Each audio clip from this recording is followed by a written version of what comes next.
guys, Sunday, August 3rd, 2014. How you doing? Hold on, I have notes. Belinda Ball had Just a Thought, I think is the title of it. And she's talking about, she was watching a thing on Oprah with Bob, what's his name? Bob Green? Is that Oprah's guy or Bob Harper? Which one? One's Biggest Loser and one's Oprah's guy. Oprah's Bob. Whatever she was watching, he was talking about how we tend to tie such significance to a number on the scale.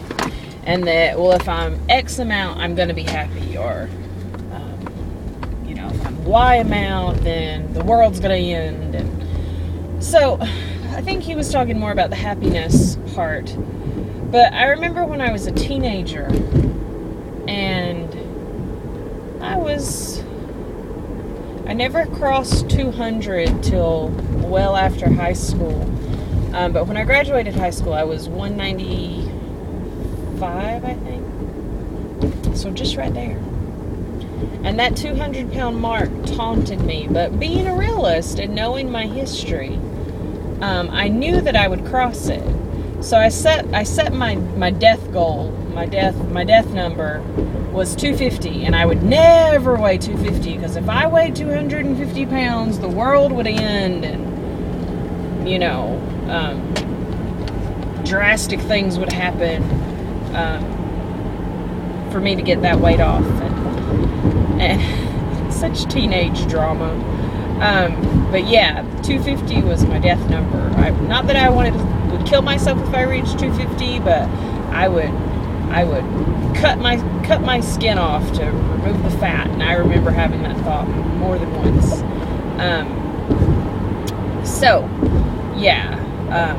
I learned a long time ago that you can't tie your happiness to a number. So I went into this surgery knowing not to tie my happiness to a number. There's a pretty popular little saying that you shoot for the moon, because then at least you land in the stars. My surgeon had told me that he would be thrilled if I could lose 70 pounds. I was 297 at my highest, so that would put me at 227. Last week's weigh-in was 229. Prior to pregnancy, I was 207. During, the lovely morning sickness phase of pregnancy, I dropped down to 203. So I more than exceeded his expectations, because he was wanting me to lose the 70, and then, you allow for the 10 to 15 pounds of regain. So he was thinking I would maintain at around 237 to 243, 242. So the only goal I had that had any significance to it was to bypass his goal, because I wasn't having the surgery to just lose 70 pounds. Now, being approximately 70 pounds down, having a newborn, I'm happy. But that has nothing to do with the number on the scale. The number on the scale actually makes me unhappy, but I don't let that control my world. So just to talk a little about numbers, and I've shared with you the drama when I was a teenager and what was going to happen if I ever hit 250. So now I'll share with you the reality of when I was 250. I was 252 pounds when I met my husband. One of the best things that has ever happened to me in my life happened when I was 250. I was 253 pounds when I found out I was pregnant with Princess.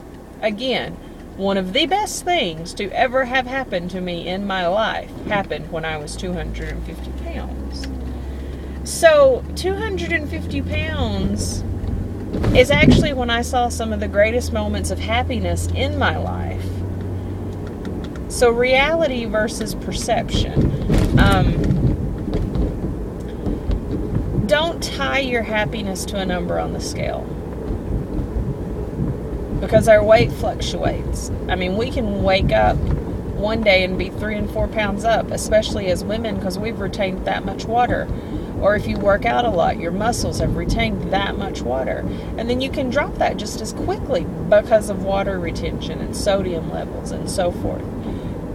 Don't tie your happiness to a number. All right, that's all for this one. Bye, guys.